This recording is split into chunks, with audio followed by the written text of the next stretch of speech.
आज की टॉपिक हम लोग का उत्प्रेरण है। आज की क्लास में इस टॉपिक का डिटेल स्टडी किया जाएगा। आज जैसा कि आप लोग जानते हैं, बहुत सी रासायनिक अभिक्रियाएं होती हैं। कुछ अभिक्रियाएं मंद गति से होती हैं, कुछ अभिक्रियाएं द्रुत गति से होती हैं। लेकिन जब हम अभिक्रियाओं की गति को बढ़ाना होता है तो उस समय हम कुछ बाहरी पदार्थों को उस अभिक्रिया में मिला देते हैं, जिससे अभिक्रिया की दर बढ़ जाती है। दूसरे शब्द में कहें, उत्पाद बनने का जो समय है वह घट जाता है। तो यह जो बाहरी पदार्थ है उसे बर्जीलियस ने उस पदार्थ का नाम सर्वप्रथम उत्प्रेरक कहा। तो उत्प्रेरक आप समझ गए होंगे अभी तक की बातों से। उत्प्रेरक वे रासायनिक पदार्थ हैं जो कि अभिक्रिया में पार्टिसिपेट तो करते हैं, भाग तो लेते हैं, लेकिन रासायनिक और मात्रात्मक रूप से उनमें कोई बदलाव नहीं होता है। रासायनिक का मतलब होता है वो क्रिया नहीं करते हैं, सीधा वो क्रिया करके अपने चीज़ों को, अपने फॉर्म को, अपने संगठन को बदलते नहीं हैं। और मात्रात्मक का मतलब होता है कि यह अपने अमाउंट को कम या ज़्यादा नहीं करते हैं। एक उदाहरण के माध्यम से आप ये समझ रहे होंगे, इस एनसीईआरटी ने जो दिया है। जब पोटेशियम क्लोरेट को गर्म किया जाता है तो ऑक्सीजन गैस की प्राप्ति होती है और इसका विघटन 653 केल्विन से 873 केल्विन के बीच होता है। लेकिन जब मैग्नीज डाइऑक्साइड MnO2 चूड़ थोड़ा मिला दिया जाता है तो आप देखेंगे कि विघटन का जो ताप होता है उसमें कमी आ जाती है। ठीक है, या हम ये कहें कि अभिक्रिया का जो दर है वो बढ़ जाता है। तो उत्प्रेरक आप समझ गए होंगे कि उत्प्रेरक सबसे पहला कि रिएक्शन को स्टार्ट नहीं करता है। दूसरा, इसमें आप समझ सकते हो कि यह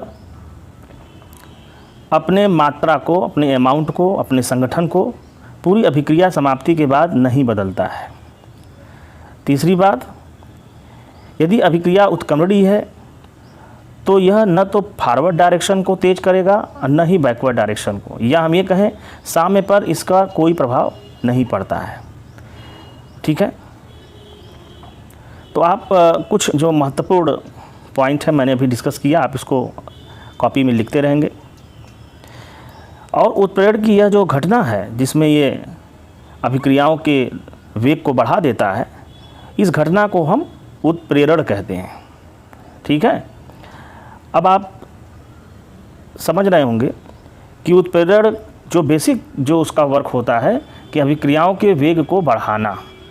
वो कैसे बढ़ाते हैं, ये बलगतकी से छोटा सा कॉन्सेप्ट है अभिक्रिया का सक्रियण ऊर्जा का मान, जो कि मैंने पिछले क्लास में आपको ये ग्राफ बताया था कि ये अभिकारक है और ये P जो है प्रोडक्ट है, उत्पाद, और ये ऊर्जा हो गई वाई एक्सिस पे। तो अभिकारक की जो एनर्जी होती है R, इसको यहाँ जो आप देखो ये संक्रमण अवस्था है, इतनी जो ऊर्जा होती है उसी को हम सक्रिय ऊर्जा कहते हैं, जहाँ से उसको उत्पाद में बदलना होता है। तो देखो बेसिक कॉन्सेप्ट यही है कि उत्प्रेरक अभिक्रियाओं की सक्रिय ऊर्जा को कम कर देते हैं, जिससे अभिक्रिया का वेग बढ़ जाता है। कॉपी में आप लोग इसको नोट कर लीजिएगा। नेक्स्ट देखो वर्धक क्या है। वर्धक और विस्कारक, ये आप ध्यान समझिएगा, ये एक एडिशनल पदार्थ हैं उत्प्रेरक के अलावा, जो उत्प्रेरक की सक्रियता को बढ़ा देते हैं, उसको वर्धक कहते हैं। ठीक है, उदाहरण में देखो, ये नीचे हैबर प्रोसेस विधि द्वारा अमोनिया बनाने का मेथड है, जिसमें आयरन देखो ऊपर Fe, ये उत्प्रेरक है। ठीक है, लेकिन नीचे जो आप देखो धातु जो मॉलिब्डेनम लिया गया है, यहाँ पर ये वर्धक की तरह कार्य कर रहा है, जो आयरन की सक्रियता को बढ़ा देता है। ठीक है, दूसरा आप देखो इसमें विषकारक है, जैसा इसका नाम है कि ये उत्प्रेरक की सक्रियता को घटा देता है। ठीक है ना, तो देखो उत्प्रेरक में दो चीज़ें एडिशनली मिलाई जा सकती हैं, जो उत्प्रेरक की सक्रियता को बढ़ा दे और उत्प्रेरक की सक्रियता को बढ़ाने वाले को वर्धक कहते हैं और घटाने वाले को, ठीक है। ध्यान समझना है आप लोग को, ये उदाहरण समझ लीजिए, बहुत ही सरल है। शीश कक्ष विधि में ये बहुत महत्वपूर्ण अभिक्रिया है। सल्फर डाइऑक्साइड गैस को ऑक्सीजन गैस के साथ नाइट्रिक ऑक्साइड गैस उत्प्रेरक की उपस्थिति में जब क्रिया कराते हैं तो सल्फर ट्राइऑक्साइड गैस प्राप्त होता है। तो इसमें आप समझने की कोशिश करते हैं कि अभिकारक देखो ये गैस है जिसमें सल्फर डाइऑक्साइड गैस में है, ऑक्सीजन भी गैस में है और उत्प्रेरक भी जो होता है वो भी गैस अवस्था में है। समझ गए आप? यदि अभिकारक और उत्प्रेरक की अवस्थाएं सेम होती हैं तो ऐसे जो प्रक्रियाएं होती हैं उसको हम समांगी उत्प्रेरक कहते हैं। आप और भी उदाहरण एनसीईआरटी ने लिखा हुआ है, आप अपने कॉपी में इसको नोट कर लेंगे, याद कर लेंगे, ठीक है। नेक्स्ट आप देखो, विषमांगी उत्प्रेरक किसे कहते हैं? अब इसका नाम जैसे समांगी का उल्टा, मतलब कि उत्प्रेरक की जो अवस्था है वो अलग हो जाएगी, ठीक है। देखो, उत्प्रेरकी प्रक्रम जिसमें अभिकारक, ठीक है, उत्प्रेरक भिन्न अवस्था में होते हैं, विषमांगी उत्प्रेरक कहलाता है। तो ऐसे प्रोसीजर जिसमें अभिकारक अलग होगा अवस्था में और उत्प्रेरक अलग अवस्था में होगी। देखो ये नीचे एक आप देखो, सल्फर ट्राइऑक्साइड में जो चेंजिंग हो रही है ऑक्सीकरण होके, उसमें देखो प्लेटिनम धातु जो आप देख रहे हो, प्लेटिनम सॉलिड, तो प्लेटिनम क्या है यहाँ पे? ठोस है उत्प्रेरक, और SO2 अभिकारक क्या है? गैस है। तो ऐसे जो इसकी जो प्रोसीजर होगी, जो ये यहाँ पे रिएक्शन हो रहा है, उस अभिक्रिया में हम कह सकते हैं जो उत्प्रेरक है यहाँ पे विषमांगी उत्प्रेरक है, ठीक है। तो अभी इसके पहले दूसरा उदाहरण आप देखो, हाइबर प्रोसेस। अभी मैंने आपको पिछला बताया कि यहाँ पे आयरन जो होता है, जब नाइट्रोजन और हाइड्रोजन गैस की क्रिया कराते हैं तो आयरन जो होता है सॉलिड लिया जाता है। तो अवस्थाएं अलग हैं, इसलिए यहाँ पर ये विषमांगी उत्प्रेरक की तरह कार्य कर रहा है। और भी उदाहरण हैं, आप एनसीईआरटी में इसको आप याद कर लेंगे। बेसिकली 2 एग्जाम्पल आपको याद होना चाहिए। अब हम लोग आगे आते हैं कि ये जो समांगी उत्प्रेरक और विषमांगी उत्प्रेरक का सिद्धांत क्या है, वो कार्य कैसे करते हैं। तो देखो, एनसीईआरटी ने विषमांगी उत्प्रेरक का अधिशोषण सिद्धांत बताया है। इसके पहले कि आप इसको बताएं, आप लोग थोड़ा समांगी उत्प्रेरक की भी बात कर लेते हैं। देखो, समांगी उत्प्रेरक में क्या होता है कि जैसा भी मैंने आपको बताया था कि जो भी अभिक्रियाएं होती हैं जिसमें अभिकारक को उत्पाद में बदलना होता है, तो वो एक अपने अवस्था से, ये अभिकारक अपनी एक अवस्था से, जिसे हम संक्रमण अवस्था कहते हैं, मतलब ये जो एनर्जी होती है अभिकारक की, उस एनर्जी को इसको बढ़ाना पड़ता है। करीब हम आप कह सकते हो जिसको हम सक्रिय ऊर्जा कहते हैं, उतनी ऊर्जा इसको चाहिए होता है, ठीक है। और यहाँ जो आप अवस्था देख रहे हैं, सक्रिय जो एक्टिवेटेड कॉम्प्लेक्स बनते हैं, जिसको हम संक्रमण अवस्था कह रहे हैं, ठीक है। यहाँ एक मध्यवर्ती कह सकते हो, मध्यवर्ती का मतलब बीच में जो बनता है, ठीक है। और इस अवस्था में हम कहते हैं कि बांड के टूटना और बांड का जुड़ना एक साथ यहाँ पर दिखाई देता है, एक काल्पनिक अवस्था होती है, ठीक है। तो जब हम समांगी की बात करते हैं तो मध्यवर्ती जो यौगिक है उसके थ्रू ही उत्पाद का बनना होता है, ठीक है। और यहाँ आप देखो, जब विषमांगी उत्प्रेरक की बात करते हैं तो यहाँ हम एक छोटा सा कॉन्सेप्ट होता है अधिशोषण। ये देखो अधिशोषण, क्योंकि इसमें देखो साफ लिखा हुआ अधिशोषण का सिद्धांत। और आप इस बात को समझ रहे होंगे कि जो मैंने स्टार्ट किया था चैप्टर, तो आपको मैंने बताया था कि यदि कोई पृष्ठ प्रोवाइड कर रहा है जिसको हम अधिशोषक कहते हैं, और कोई अधिशोष से यहाँ पर अगर आता है, ठीक है, संचित होने, तो उसका कारण होता है आकर्षण बल, फोर्स ऑफ अट्रैक्शन, ठीक है। और मैंने ये भी बताया था कि आकर्षण के बाद ऊर्जा, एनर्जी क्या होती है? बाहर निकलती है, ठीक है। और यह जो एनर्जी बाहर निकलती है, यह क्या करता है? अभिकारक के अणुओं के बीच जो बंध होता है उसे तोड़ने में खर्च हो जाता है। तो यहाँ पर आप समझ रहे होंगे, यदि विषमांगी उत्प्रेरक है, कोई उत्प्रेरक ठोस अवस्था में है, तो अधिशोषण के बाद वो जो एनर्जी निकलती है, वो एनर्जी अभिकारक में इस्तेमाल हो जाती है, रासायनिक क्रिया में इस्तेमाल हो जाती है, जिसकी वजह से सक्रिय ऊर्जा की वैल्यू कम हो जाती है और अभिक्रिया की दर बढ़ जाती है। समझ रहे हैं? तो अधिशोषण को आप कॉन्सेप्ट को और जो मैंने पुराना आपको बताया था जो मध्यवर्ती, उन दोनों को अगर मिला के अगर हम बात करते हैं, ठीक है, तो आप समझ लो कि एक कॉन्सेप्ट जो बनता है उसको कहते हैं आधुनिक अधिशोषण सिद्धांत। ठीक है, और आधुनिक अधिशोषण सिद्धांत को हम अभी जस्ट बताए थे आपको मध्यवर्ती यौगिक का निर्माण सिद्धांत, ठीक है, और प्राचीन अधिशोषण सिद्धांत, ठीक है ना, इन दोनों को मिला के बनाया गया है। तो चलिए हम समझने की कोशिश करते हैं कि बिस्मांगी उत्प्रेरण का अधिशोषण सिद्धांत जो आधुनिक है उसके अनुसार कोई भी ठोस उत्प्रेरक या बिस्मांगी उत्प्रेरक कैसे क्रिया करता है। तो देखो इसमें 5 पॉइंट आपको याद रखने होंगे, चित्र के माध्यम से आप बहुत अच्छे से समझ जाओगे। सबसे पहले आप देखो ये जो आप देख रहे हो पहला फिगर, जिसमें आप देखो छोटे छोटे जो पॉइंट बने हैं, ठीक है, ये आपको दिखा रहे हैं कि ये एक्टिव सेंटर हैं, सक्रिय केंद्र हैं। और ये सक्रिय केंद्र जो होते हैं ये कोई भी अगर आता है इनके पास तो उनको जोड़ लेते हैं, आकर्षित कर लेते हैं। ठीक है, तो यहाँ आप समझने का प्रयास कीजिए कि पहला इन्होंने कहा है अब उत्प्रेरक की सतह पर अभिकारकों का विसरण।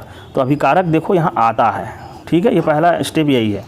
विसरण होना का मतलब होता है अभिकारक के अणु पृष्ठ पर आएंगे, अट्रैक्ट होने। ठीक है, दूसरा स्टेप आप देखो क्या लिखा है, आने के बाद इनका क्या होगा, अधिशोषण होगा। तो देखो दूसरे स्टेप में आप देखो क्या हुआ है, अधिशोषण हो गया। ठीक है, थर्ड स्टेप में आप देखो जैसे मैंने कहा मध्यवर्ती का निर्माण। तो मध्यवर्ती मैंने बताया था आपको कि यहाँ देखो अधिशोषण हो गया और यहाँ आप देखो ध्यान से इसमें बांड बने हैं और ये 2 बांड देख रहे हो ये पहले से हैं, टूटने वाले हैं, और ये बांड जो ए और बी के बीच बनने वाला है। तो आप इसमें इसको साथ साथ दिखाया गया है, इसी को मध्यवर्ती कहते हैं।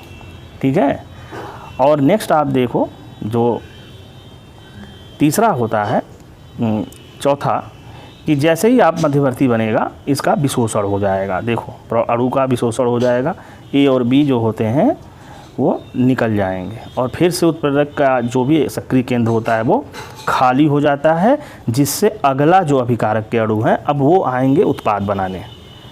तो यह सिद्धांत हमें यह चीज़ बता रहा है कि उत्प्रेरक की जो अमाउंट होती है, मात्रा होती है और संगठन होती है, वो पूरी अभिक्रिया में चेंज क्यों नहीं होता है। अब बात करते हैं सक्रियता की। एक्टिविटी, ठोस उत्प्रेरक की कुछ इम्पॉर्टेंट प्रॉपर्टीज़ होती है। एक्टिविटी का अर्थ ये है कि वह कौन से उत्प्रेरक हैं जो ज़्यादा सक्रिय होते हैं। तो यहाँ आपको ये समझना होगा कि अगर ठोस उत्प्रेरक पर कोई अधिशोषित होता है और वह अगर कीमियोजाप्शन मतलब रासायनिक अधिशोषण के बाद वो अधिक स्ट्रांग बॉन्ड अगर बना लेता है तो फिर सतह पर कोई भी स्थान रिक्त नहीं रहता है। तो हमें ये भी समझना होगा कि बॉन्ड बहुत ही स्ट्रांग नहीं होना चाहिए। तो इस तरह से देखने पर हमको ये पता चलता है कि कुछ यौगिक ऐसे हैं, कुछ तत्व ऐसे हैं जो बेस्ट होते हैं। 7 to 9 आप देखो इनकी सक्रियता बेहतर होती है। जब हम समूह संख्या 5 और 11 के बीच बात करते हैं तो 7 और 9 वाले जो होते हैं उनकी सक्रियता अधिकतम होती है। ठीक है, चयनात्मकता क्या होती है, यदि आप एक जैसे अभिकारक आप ले लेते हो, ठीक है, तो देखो सिलेक्शन का मतलब होता है कि आप जो भी उत्प्रेरक लोगे वो अपना उत्पाद को सेलेक्ट करेगा कि उसे क्या बनाना है। देखो पहले वाले में निकिल ने मेथेन बनाया, लेकिन अंतिम वाले कापर ने क्या बनाया, फॉर्मल्डिहाइड बनाया। तो एक विशेष उत्पाद बनाने की जो क्षमता होती है उसी को हम सेलेक्टिविटी कहते हैं। ठीक है, तो कैटलिस्ट आप जो उत्प्रेरक आप लोगे वो अपने विशिष्ट उत्पाद को बनाता है, भले ही आप अभिकारक एक जैसे ही लेते हो। ठीक है, ये देखो बोर्ड में एक नंबर के लिए अच्छा प्रश्न है, जियोलाइट का आकार वर्णात्मक उत्प्रेरण। ये कैसा उत्प्रेरक है, पहले इसको आपको समझना है। आकार वर्णात्मक होता का मतलब होता है सेफ सेलेक्टिव। ये आप ऐसे समझते हैं कि एक ऐसा पदार्थ होता है जिसको देखने में आपको ये समझ में आएगा कि मधुमक्खी के छत्ते जैसी उसकी संरचना होती है और उसका जो पूरा संगठन है वो सिलिकेट का बना हुआ है, जिसमें कुछ जगह पे सिलिकॉन को हटाकर एल्युमिनियम लगा दिया जाता है, ठीक है, इसलिए इसको एल्यूमिनोसिलिकेट कहा जाता है। तो जियोलाइट एक तरह से एल्यूमिनोसिलिकेट की पूरी व्यवस्था होती है, जिसमें होल्स होते हैं मधुमक्खी के छत्ते की तरह से, और हर एक होल्स या छेद का जो आकार होता है उसी आकार के ही अधिशोष्य उस पर आकर अधिशोषित होते हैं या अपना उत्पाद बनाते हैं, ठीक है।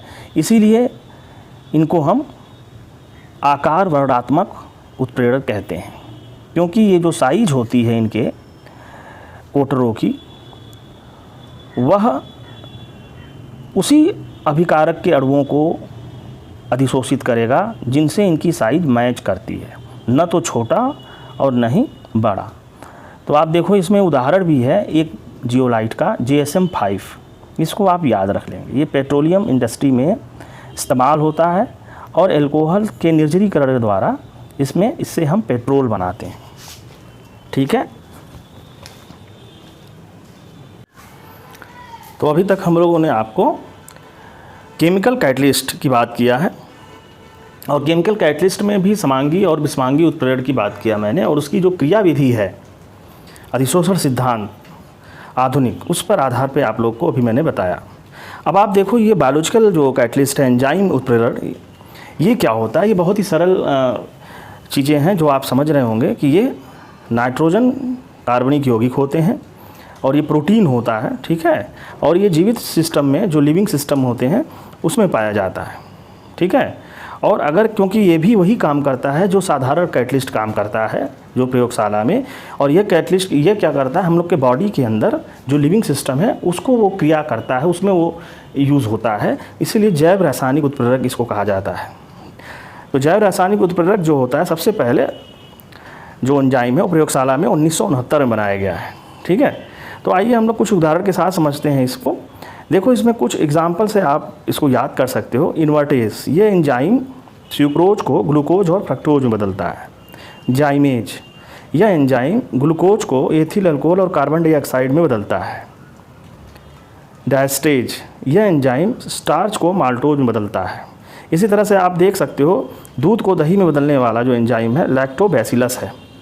तो आप इस बुक से, आप NCERT से आप कुछ पॉइंट नोट कर सकते हैं, यह टेबल आप अपने कॉपी में नोट कर सकते हैं। सबसे जो महत्वपूर्ण है वो इनकी प्रॉपर्टीज़ है, जिसको हम अभिलक्षण कह रहे हैं। देखो सबसे इम्पॉर्टेंट है, इसको साथ साथ तुलना भी करते रहेंगे हम लोग। केमिकल जो कैटलिस्ट है, रासायनिक जो उत्प्रेरक है, सर्वोत्तम दक्षता, इसका अर्थ क्या है कि देखो इसका एक अणु जो होता है वो 10 लाख अणुओं को 1 मिनट में बदल देता है। इफ़िशियंसी मतलब ये बहुत ही फास्ट काम करता है, 10 लाख अणु प्रति मिनट में बदलता है, ठीक है ना, जबकि साधारण कैटलिस्ट ऐसा नहीं कर सकता है। उच्च विशिष्ट प्रकृति, इसका अर्थ ये है कि हर एक निश्चित अभिक्रिया के लिए एक निश्चित उत्प्रेरक होता है, ठीक है, मतलब जो जिसके लिए कार्य करेगा वो उसी के लिए कार्य करेगा। इसको ऐसे समझ लो उदाहरण के साथ, जो यूरिएज होता है वो केवल यूरिया को जल अपघटन करता है, ठीक है ना। ऐसा नहीं कि यूरिया में एमाइड होता है तो वो अन्य एमाइड को भी जल अपघटन करेगा, ऐसा नहीं है। इसलिए इसको हम कहते हैं कि ये हाईली स्पेसिफिक इन नेचर होते हैं, जिस क्रिया के लिए बने हैं उसी क्रिया में ये सिर्फ अपना जो रोल होता है वो अदा करते हैं। इन्हें कार्य करने के लिए, अच्छा वर्क करने के लिए एक ताप की आवश्यकता होती है, जिसे ऑप्टिमम टेम्परेचर कहते हैं, ठीक है। ऐसी कंडीशन केमिकल कैटलिस्ट में नहीं है। और ये कितना ताप चाहिए, वो आप साधारण ताप जो बॉडी का जो टेम्परेचर है वो हम लोग का 310 होता है, इसी के आसपास इनका टेम्परेचर होना चाहिए, जिस पर इनकी क्रियाशीलता सबसे अधिक होती है। पीएच में भी इनकी यही कॉन्सेप्ट है। इनको अच्छा सा कार्य करने के लिए, मैक्सिमम इनकी इफिशिएंसी के लिए एक पर्टिकुलर पीएच की ज़रूरत होती है, जो 5 और 7 के बीच होती है, और उसको हम इष्टतम पीएच कहते हैं। साथ साथ इनके सपोर्टिव फैक्टर भी होते हैं, जिनको हम सह एंजाइम कहते हैं। इसकी उपस्थिति बहुत ही अनिवार्य है। सह एंजाइम आप सरल शब्दों में प्रोटीन समझ सकते हैं, ठीक है। प्रोटीन विटामिन्स, प्रोटीन ने विटामिन्स, ठीक है ना। जितने भी विटामिन्स होते हैं वो सह एंजाइम होते हैं, और इनके कारण एंजाइम की क्रियाशीलता बढ़ जाती है। और सक्रियक भी कुछ आयन्स होते हैं, ठीक है, जो कि आप ये कह सकते हो कि किसी अभिकारक को होल्ड करने के लिए, उनको जोड़ने के लिए बहुत ही महत्वपूर्ण कार्य करता है। ठीक है ना। तो इसलिए सक्रियक दैट इज़ धातु के आयन और विटामिन, जैसा मैंने अभी आपको बताया सह एंजाइम जिसे कहते हैं, ये दोनों ही उत्प्रेरक की क्रियाशीलता बढ़ाती हैं और हमारे बायोलॉजिकल सिस्टम के लिए महत्वपूर्ण है। सिमिलरली जैसा कि आपने उधर भी पढ़ा था विष के बारे में, यहाँ भी कुछ इसी तरह होता है। समंदक और विष भी का प्रभाव इन पर होता है। ठीक है। बहुत से ऐसे आप एलोपैथिक ड्रग्स लेते हैं जिनका यूज होने के बाद इनके जो वेस्ट मटेरियल होते हैं वो इन्हीं एंजाइम पर जुड़ जाते हैं, जिससे ये कह सकते हैं इनकी एक्टिविटी पूरी तरह से ख़त्म हो जाती है। ठीक है। इसलिए एक्स्ट्रा जो मेडिसिन होता है वो शरीर के लिए सही नहीं होता है। अब आप सोच रहे होंगे सर ये कार्य कैसे करता है। तो देखो, जैसे मैंने कहा कि हर एक उत्प्रेरक के पास एक सक्रिय केंद्र होता है जहाँ पर वो अभिकारक को अपने पृष्ठ पर जोड़ता है। यहाँ पर एंजाइम में उस सक्रिय केंद्र में इस तरह के फंक्शनल ग्रुप होते हैं। ध्यान से आप देखोगे तो नाइट्रोजन ऑक्सीजन के पास हाइड्रोजन लगे हुए हैं और इन तरह के जो ग्रुप होते हैं वो हाइड्रोजन बॉन्ड बनाते हैं। तो जब भी कोई अभिकारक आता है तो इसको अच्छे से पकड़ लेता है, अभिकारक को अपने पृष्ठ पर जोड़ लेता है। तो कैसा जोड़ता है, तो एक कॉन्सेप्ट है माइकलसन मेंशन का कि इन्होंने ताला और चाबी का कॉन्सेप्ट बताया है, जहाँ पर आप ऐसे समझो कि एंजाइम जो है चाबी की तरह इस्तेमाल होता है माना जाता है और जो अभिकारक है वो ताले की तरह होता है। जैसे हर एक ताले का एक अपनी निश्चित चाबी होती है, उसी तरह से हर एक अभिकारक के लिए उसका एक विशिष्ट एंजाइम होता है। तो होता क्या है कि दोनों फिट होते हैं, फिट होने के बाद एक संकुल बनाते हैं, जो आपको मैंने इसके पहले मध्यवर्ती बताया था।